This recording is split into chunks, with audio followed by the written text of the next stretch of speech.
Hello everyone, I'm Diana Rivas and I would like to introduce today the following research called Linguistic Anxiety Effects on UNES English language students' willingness to communicate orally in English language.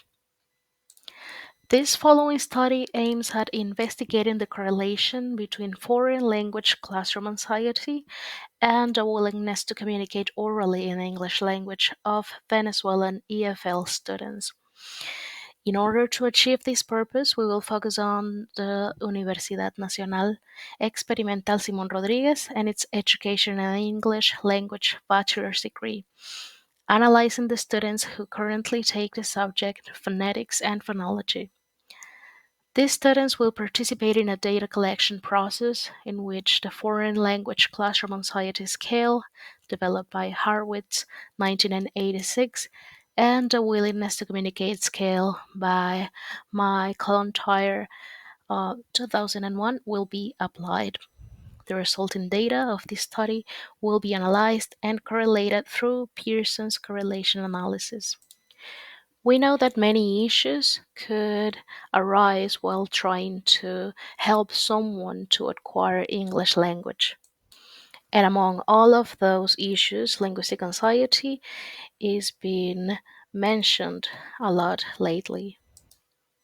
According to Riyasati 2011, linguistic anxiety is a type of anxiety that is displayed by a surprising number of students who report feelings of stress and anxiety when learning a foreign language in general.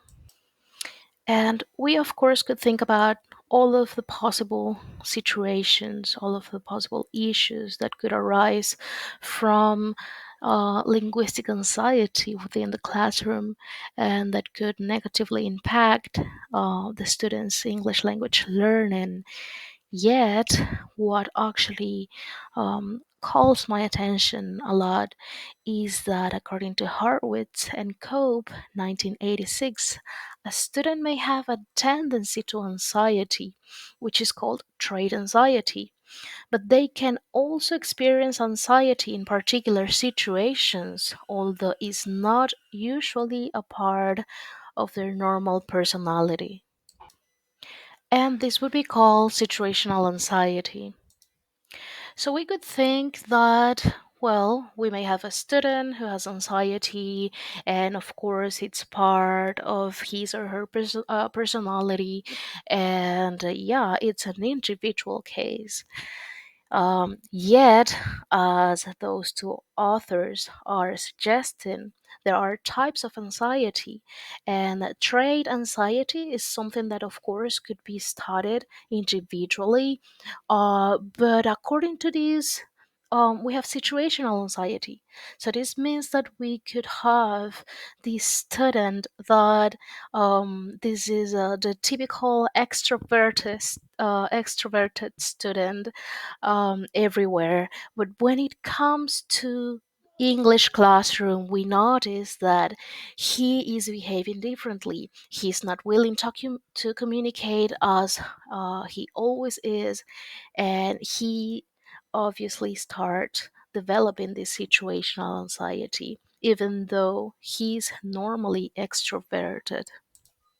Therefore, we could have a generalized problem and we could not be noticing it because we know that social factors, for example, are a very important aspect that could totally influence our students' um, emotions and feelings when it comes to learning.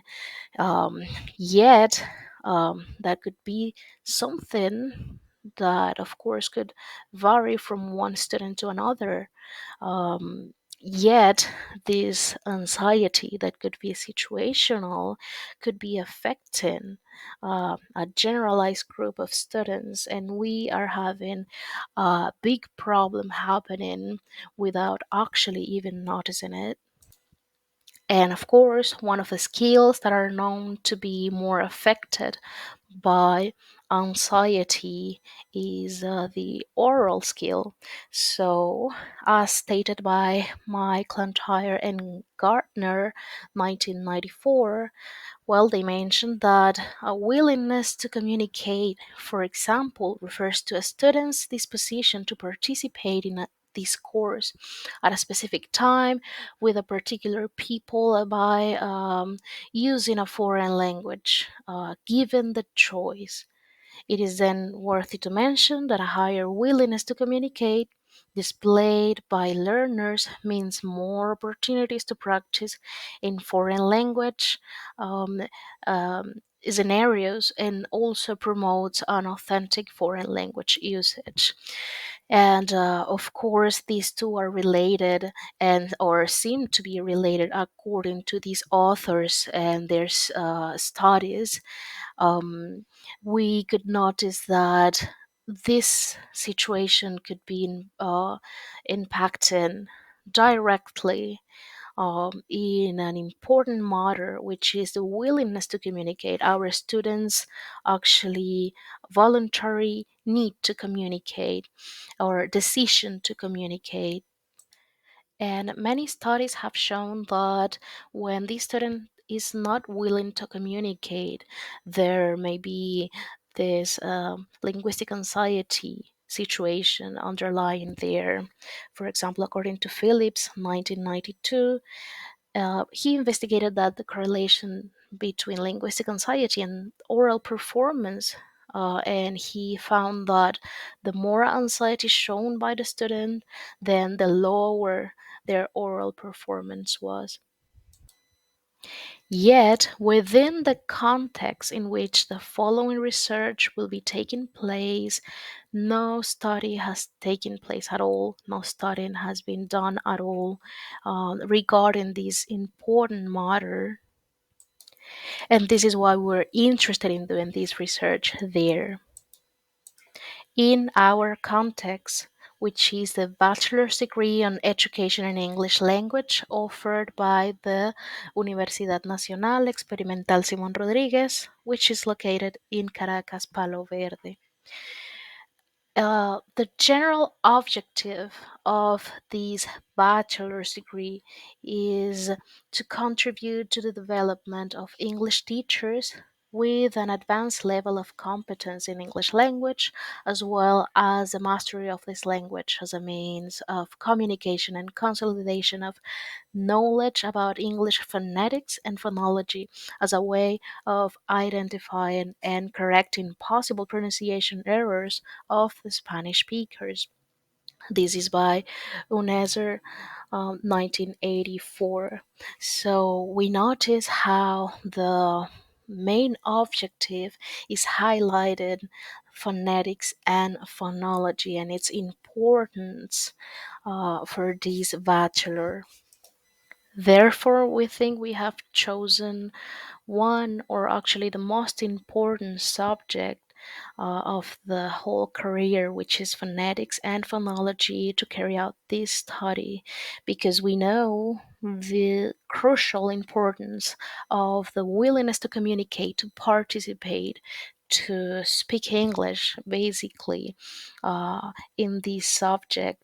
I think that we do not have any other subject that could or must encourage students to communicate orally in the whole career.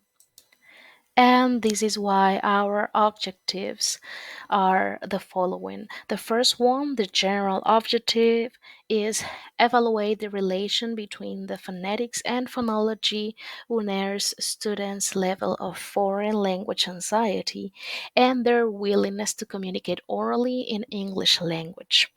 And for the specific objectives, we have identify the phonetics and phonology UNER students' level of foreign language anxiety in English language. The second one would be describe the phonetics and phonology on students' levels of willingness to communicate orally in English language. And the third one would be determine the correlation between the levels of foreign language anxiety in English language and the phonetics and phonology on our students' willingness to communicate orally in English language.